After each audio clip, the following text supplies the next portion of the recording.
The boundary surface feature works very similar to the Surface Loft tool, but allows you to create surfaces that can be tangent or curvature continuous in either direction, delivering a higher quality result. I'll begin by activating the Boundary Surface tool from the Surfaces toolbar. Under the Property Manager, we must first specify Direction 1. With the window active, I'll select both curves.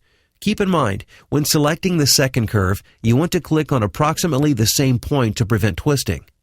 If your surface does end up incorrect, you can right-click on an edge from inside the selection window and select Flip Connectors to try and fix it. As you can see, each curve is added as an edge inside the window, and you can activate either one by highlighting it. I'll activate Edge 1, and here I can select its tangency type.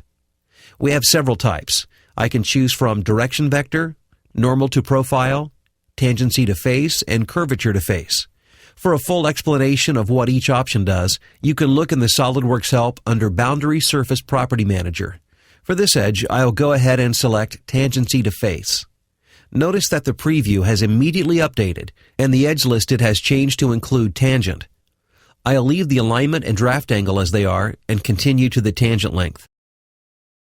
I can either adjust this value with the spin box, or I can adjust it by dragging the arrow in the graphics area.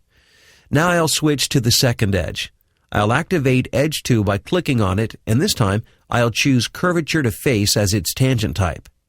At this point, we're finished defining Direction 1. Now let's continue to the second direction.